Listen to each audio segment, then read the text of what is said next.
भीम, जय जोहार, जय बिरसा, जय पेरियार। मैं हूं देव प्रताप सिंह और आप देख रहे हैं BCNC न्यूज। आज है 3 मई और आज है विश्व प्रेस स्वतंत्रता दिवस। इसकी आपको हार्दिक बधाई। वैसे भारत में तो मीडिया की जो हालत है वो आप जान ही रहे हैं। ये गोदी मीडिया है, मनवादी मीडिया है, धूर्त मीडिया है जो सच्चाई को छुपाता है। लेकिन बहुजन पत्रकारिता के इतिहास को आज हम टटोलेंगे इसी संदर्भ में कि मनवादी पत्रकारिता और बहुजन पत्रकारिता में क्या अंतर है और हमारे बहुजन महापुरुषों ने किस तरह से पत्रकारिता के आंदोलन को समझा है। जैसा कि आप जानते हैं कि तथागत गौतम बुद्ध ने संघ की स्थापना की, भिक्षुओं को ट्रेनिंग दिया और एक वॉलेंटियर के रूप में भिक्षु संघ जो था वो गांव-गांव जाकर के सूचनाओं को घर करता था, आदान प्रदान करता था और तथागत की बातों को उन तक पहुंचाता था। ऐसा कहा जाता है कि पहला जो एक व्यापक जो मीडिया है वो तथागत गौतम बुद्ध ने भिक्षु के माध्यम से किया था। यहां से मुझे लगता है कि भारतीय इतिहास में पत्रकारिता की शुरुआत कही जा सकती है, लेकिन प्राचीन परिप्रेक्ष्य में, आधुनिक परिप्रेक्ष्य में नहीं। उसी बात को सम्राट अशोक ने समझा और उन्होंने पत्थरों पर इतिहास लिखा है, अपने शिलालेखों पर इतिहास लिखा है, सूचनाओं को जनता तक पहुंचाया है। और पत्रकारिता का अर्थ क्या है? पत्रकारिता का अर्थ है कि अपनी सूचनाओं का या समाज की सूचनाओं को एक दूसरे तक पहुंचाना। उसमें ये आप जरूर कह सकते हैं कि सम्राट अशोक ने अपनी बातों को जनता तक पहुंचाया। वो एक पक्षी एक हो सकती है और उस जमाने में यही एक संवाद का तरीका भी था। तो अगर आर्कियोलॉजी के हिसाब से देखा जाए तो सम्राट अशोक भी एक पत्रकार या ये कहिए प्रेस सिस्टम के जन्मदाता आर्कियोलॉजी के हिसाब से कहे जा सकते हैं। बाद में हम देखते हैं हमारे जितने महापुरुष हैं उन्होंने अपने दोहा कविताओं के माध्यम से, अपनी रचनाओं के माध्यम से समाज को जागृत किया। और इस परिप्रेक्ष्य में आप देखते हैं कि जो जागृत मंडली होती थी, सांस्कृतिक मंडली होती थी, जो गांव-गांव जाकर के गाने गाती थी और विचारों को, महापुरुषों के विचारों को लोगों तक पहुंचाती थी। यानी ये जो संस्कृति मंडली थी ये भी एक तरह से मीडिया का ही काम करती थी। तो 3 तरह के मीडिया के आयाम को आपने समझा, तथागत गौतम और उनका भिक्षु संघ, सम्राट अशोक, उनके द्वारा भेजे गए प्रचारक और सम्राट अशोक के अभिलेख, और मध्यकालीन तक आते आते सांस्कृतिक मंडली का जनता में जाना, जन जागरण को करना, पाखंड को मिटाना, अंधविश्वास के बारे में लोगों को बताना और सच्चाई के बारे में उन्हें जागृत करना कि सच क्या है, वास्तव में सत्य का मार्ग क्या है। यह मीडिया का एक आंदोलन है जो बहुजन महापुरुषों के द्वारा लगातार चलता आ रहा था। क्यों आ रहा था? क्योंकि जो मनवादी जो लोग हैं वो पाखंड को फैला रहे थे, अंधविश्वास को फैला रहे थे। तो इसको काट करने के लिए बहुजन महापुरुषों ने अपने तत्कालीन मीडिया का प्रयोग किया था। लेकिन आज मैं बात करूंगा विश्व मीडिया के। जिस तरह से भारत में मीडिया का स्तर गिर चुका है, खबर वो नहीं है जो दिखाई जा रही है, खबर वो है जो छुपाई जा रही है। रेवन्ना के केस में देख लीजिए, मुख्य धारा की मीडिया पे कोई ज्यादा डिबेट नहीं है। सबसे ज्यादा बीजेपी शासित राज्यों में दलितों पर, महिलाओं पर अत्याचार हुए हैं। बीजेपी शासित राज्य टॉप 4 में ही जगह बनाए हुए हैं इन मामलों में, NCRB के एक आंकड़े कहते हैं। तो इस तरह से देखते हैं भारत में जो मीडिया है वो किस तरह से गंदा हो चुका है। और बाबा साहब डॉक्टर अम्बेडकर भी क्या कहते हैं, क्या कहते हैं कि जो वॉल्यूम नंबर 1 है उसमें एक उनका भाषण है, गांधी जी, रानडे और जिन्ना, उसमें वो भारतीय पत्रकारिता को, तत्कालीन जो मीडिया थी उसे, उसकी तुलना गटर के नाले के समान करते हैं। सोचिए कि कितनी गंदी रही होगी। और वहां पर बहुत बड़ा उन्होंने डिटेल एक लिखा हुआ है मीडिया के बारे में। खैर, आज हम इस वीडियो में जानेंगे कि भारतीय आधुनिक भारत में पहले पत्रकार कौन थे, पहली हमारी पत्रिका कौन थी। वीडियो को शुरू से लेकर एंड तक देखिएगा ताकि इन चीजों को आप अच्छी तरह से समझ सके।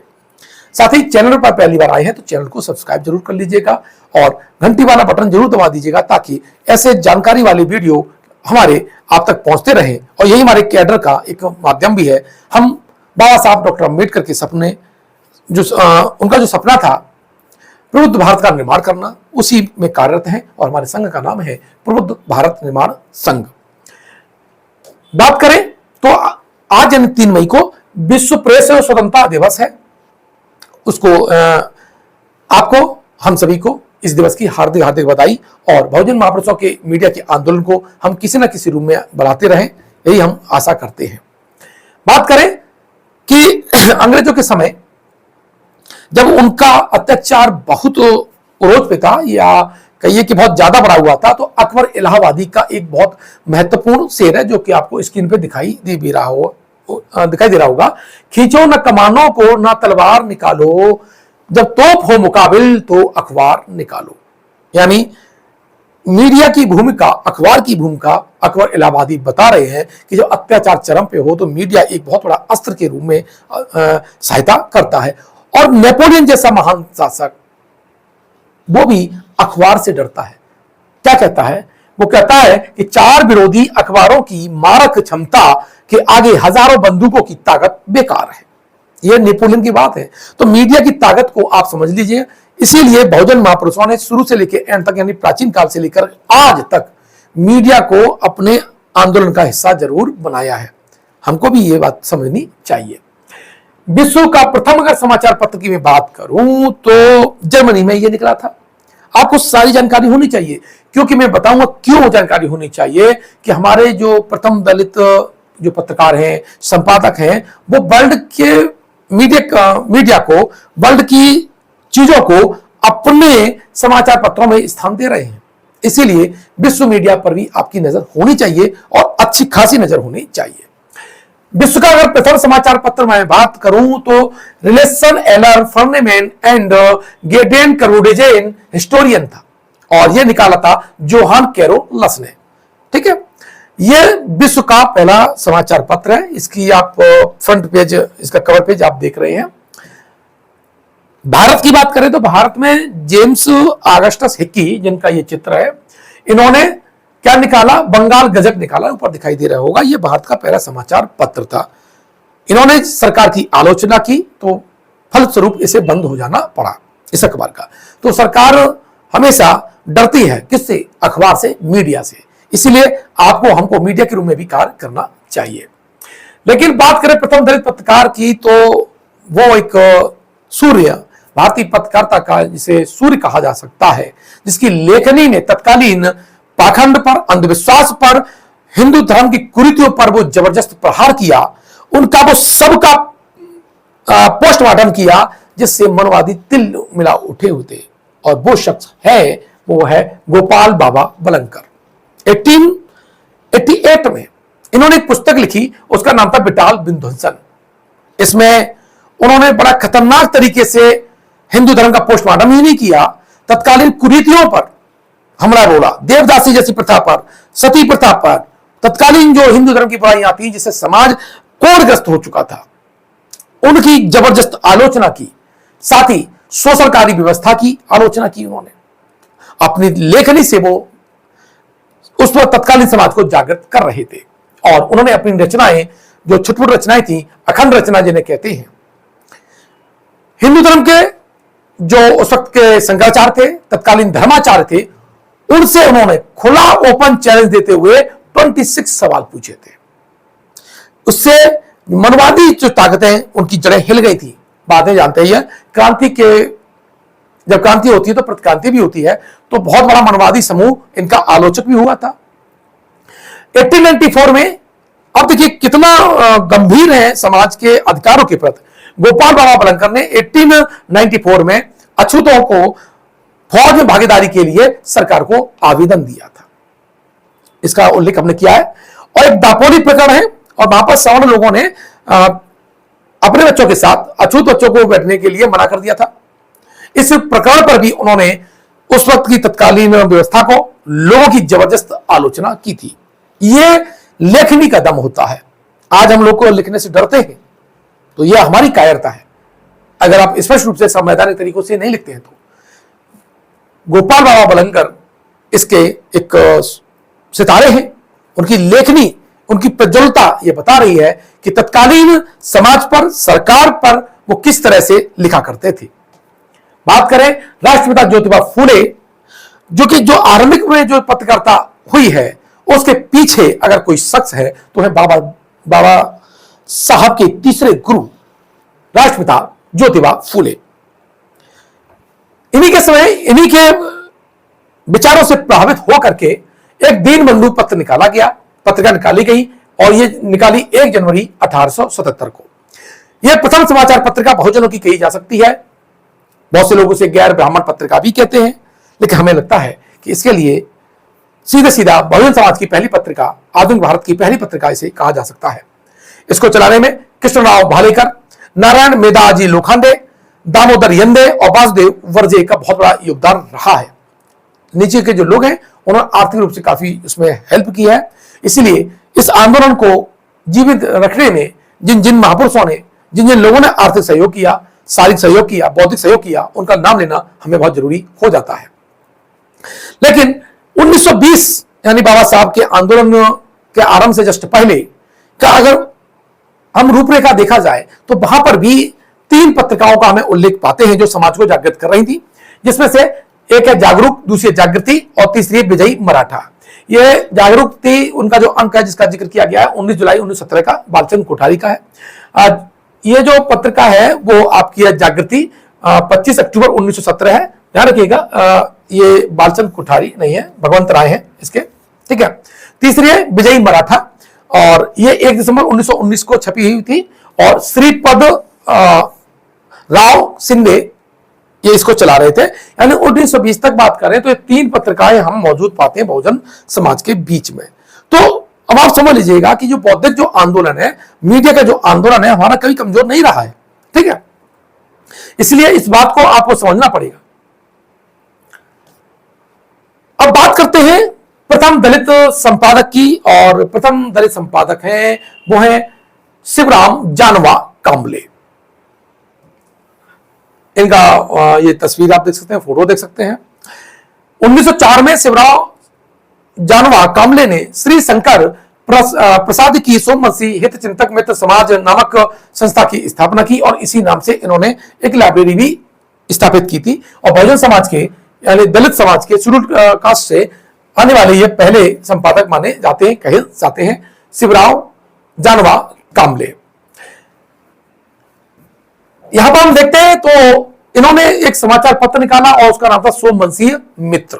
और ध्यान रखना, इसकी जो ये समाचार पत्र है, अगर इनके सारे चीजों को अध्ययन किया जाता है तो 3 चीजें बहुत सामने आके निकलती हैं कि, और वो 3 चीजें हैं इसके 3 केंद्रीय विषय। क्या है वो? है मुफ्त अनाज, मुफ्त और अनिवार्य शिक्षा, जो कि बहुजन समाज के सारे लोगों की, महापुरुषों की क्या रही है, पहली अनुभूति रही है कि हमारा समाज शिक्षा प्राप्त करे। तथागत गौतम बुद्ध ने भी क्या कहा? अज्ञानता को मिटाइए। अज्ञानता को मिटाने का मतलब है ज्ञानशील हो जाना, है ना। फिर फूले साहू अंबेडकर की जो पूरी विचारधारा है, बहुजन समाज की जितनी विचारधारा है, जितनी महापुरुष हैं, उन्होंने ज्ञान पर ही तो बात की है। दूसरी बात करें, इन्होंने कहा कि समाज जिससे ग्रसित है, समाज शोषित है, पीड़ित है, आर्थिक रूप से कमजोर है, राजनीतिक रूप से सक्षम उतना नहीं है। इसलिए इन चेतनाओं का वो विषय अपने अखबारों में लाते हैं और वो कहते हैं कि हमारे सुधार के लिए सरकार को क्या करना चाहिए, तो सरकार को भी सलाह देते हैं और खुद भी इस समाज को जागृत करते हैं।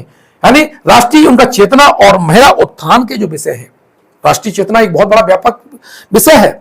इस पर तो यूपीएससी में इनके टॉपिक को यूपीएससी में शामिल किया जाना चाहिए, सबाल्टर्न हिस्ट्री में शामिल किया जाना चाहिए और उन्हें बकायदा स्टडी किया जाना चाहिए कि बहुजन समाज की जो चेतना है वो वैज्ञानिक चेतना है, मानवीय संवेदनाओं से भरी चेतना है। और इन्होंने वैज्ञानिक शब्दावलियों का प्रयोग किया है, पाखंड को खंड खंड तोड़ा है, कूट कूट तोड़ा है। अगर मैं बात करूं तो बहुजन समाज के संपादक, लेखक, महापुरुष हैं, उन्होंने वैज्ञानिक शब्दावलियों का, लौकिक शब्दावलियों का प्रयोग किया है, जबकि अलौकिकता का हमेशा उन्होंने खंडन ही किया है, चमत्कारों का हमेशा खंडन किया है, अंधविश्वास का हमेशा खंडन किया है, कुप्रथाओं का हमेशा खंडन किया है। इस तरह से हम देखते हैं कि पूरे भारतीय इतिहास में अगर क्लासिफिकेशन किया जाए पत्रकारिता का तो 2 प्रकार की पत्रिकाएं हो सकती हैं, एक है वैज्ञानिक और एक है अवैज्ञानिक। या कहिए कि एक तरफ है सत्य का मार्ग और एक तरफ है असत्य का मार्ग, एक तरफ है सत्य और एक तरफ है अंधविश्वास। तो जो सत्य है, वैज्ञानिक है, सर्वकालिक पृष्ठभूमि में जिंदा रहने वाली बातें हैं, तो उसमें बहुजन समाज की मीडिया का आंदोलन बहुजन समाज के महापुरुषों का जो आंदोलन है मीडिया का, वो हमेशा अलग दिखाई देता है मनुवादी मीडिया से। इस तरह से इस क्लासिफिकेशन में कहें तो वैज्ञानिक क्लासिफिकेशन है, वैज्ञानिकता के दायरे में जो आते हैं तो बहुजन मीडिया के महापुरुष और उनके आंदोलन ही आते हैं। बात करें बाबा साहब डॉक्टर अंबेडकर की, तो बाबा साहब डॉक्टर अंबेडकर मीडिया का आंदोलन बहुत समझते थे, क्योंकि उन्होंने वर्ल्ड लेवल पर मीडिया का बहुत बड़ा अध्ययन भी किया था। उन्होंने तत्कालीन मीडिया पर संवाद भी किया है और उसकी भूमिका को भी उन्होंने समझा है। और ऐसा कैसे हो सकता है कि द्वितीय विश्व युद्ध जब चल रहा था तो बाबा साहब ने उसका अध्ययन नहीं किया होगा, उस वक्त अखबारों का अध्ययन नहीं किया होगा। प्रथम विश्व युद्ध के समय ही बाबा साहब विदेश में ही हैं, तो वो कैसे इन चीजों से अनभिज्ञ रहे होंगे। और बीच में जो काल है जिसमें मंदी का भी काल आता है 1929 में, तो बाबा साहब डॉक्टर अंबेडकर तो बहुत बेहतर रूप से पढ़ने वाले थे, स्कॉलर थे, तो उन्होंने इस मीडिया के आंदोलन को समझा था और इसीलिए उन्होंने उन्मूक नायक 1920 में स्टार्ट किया था, बहिष्कृत भारत 1927 में स्टार्ट किया था, जनता 1930 में स्टार्ट किया था और जनता का ही जो कन्वर्जन 1956 में पूर्ण भारत में कर दिया था। हालांकि समता पत्रिका की बात करें तो समता पत्रिका वो बाबा साहब ने स्टार्ट नहीं की थी, बाबा साहब उसके संपादक जरूर रहे हैं, ये बात को आप समझ लेना जरूरी है। आधुनिक समय की बात करें तो बहुजन समाज पार्टी के संस्थापक, बहुजनों के रहबर मान्यवर काशीराम साहब ने भी पत्रकारिता के आंदोलन को समझा और उन्होंने बहुजन संगठक और द ऑपरेस्ट इंडियन समाचार पत्र अपनी पत्रिकाएं चलाई, कैडर दिया, लोगों को समझाया, क्योंकि जितना ज्यादा ज्ञान का प्रसार करेंगे उतना ही समाज में अज्ञानता दूर होगी, हम एकजुट होंगे और हमारी राजनीतिक, सामाजिक और आर्थिक चेतना प्रखर होगी। तो बहुजन महापुरुषों का एक बहुत बड़ा योगदान है मीडिया के क्षेत्र में। और आज सोशल मीडिया है, आप और सभी लोगों को, हम सब लोगों को हमारा अपनी जो मीडिया की जो भूमिका है उसको समझना चाहिए। आपका ट्विटर हैंडल होना चाहिए, ट्विटर पर आप कुछ ना कुछ लिखिए, एक दिन में नहीं लिख सकते हैं तो 7 दिन में एक बार कमेंट जरूर लिखिए, समाज के लिए लिखिएगा। दूसरा, आपके पास ब्लॉग होना चाहिए, ब्लॉग के माध्यम से जब भी आपके पास कोई विचार आते हैं वो लिखिएगा, ताकि आपके लेखन से समाज की आने वाली पीढ़ी लाभान्वित हो। आपके पास यूट्यूब का अकाउंट होना चाहिए, उस वीडियो के माध्यम से आप लगातार समाज को जागृत कीजिएगा, क्योंकि आज ये बहुत बड़े साधन है, सस्ते साधन है, और ज्यादा से ज्यादा आप और हम सब लोग काम करेंगे तो बौद्धिक चेतना का जो आंदोलन है बहुत तेजी से फैलेगा, अंधविश्वास दूर होगा और हम एकजुट भी होंगे। यानी ट्विटर, आपका ब्लॉग, आपका जो यूट्यूब अकाउंट ये आपके पास होना चाहिए। साथ ही आप एक पुस्तक हमेशा साथ में रखिए जब आप सफर में जाएं, चाहे वो बाबा साहब की हो, बहुजन महापुरुष की हो, या मॉडर्न टाइम में किसी अच्छे राइटर की हो, अच्छे टॉपिक की पुस्तक हो, आप अपने सफर में उसको जरूर पढ़िएगा, क्योंकि बाबा साहब का आंदोलन पढ़ने लिखने का आंदोलन है, बहुजनों का आंदोलन पढ़ने लिखने का आंदोलन है। इसमें निश्चित रूप से आप और हम एक नई भूमिका तय कर सकते हैं। हमारा उद्देश्य प्रबुद्ध भारत का निर्माण करना है। इस आंदोलन में वो सभी लोगों का आह्वान है कि वो लोग इसमें शामिल हो सकते हैं। आप चाहे किसी भी पार्टी के सदस्य हो, लेकिन ध्यान रखना बहुजन विचारधारा पर आधारित वो पार्टी हो, किसी भी संगठन के मेंबर हो, प्रबुद्ध भारत निर्माण संघ में आपका स्वागत है।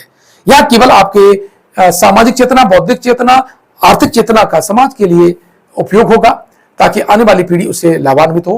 पद प्रतिष्ठा, माला, मंच, माइक से हम बहुत दूर हैं, बस सूचनाओं का आदान प्रदान ही हमारा लक्ष्य है, जिससे भारत पुनः एक बार प्रबुद्ध भारत बनकर पूरे विश्व में मार्गदर्शक की भूमिका निभाए। आशा है आपको ये वीडियो अच्छा लगा होगा। मिलता हूं, रजा लेता हूं आपसे। नए वीडियो में मैं नए टॉपिक के साथ मिलूंगा। जय भीम, जय प्रबुद्ध भारत।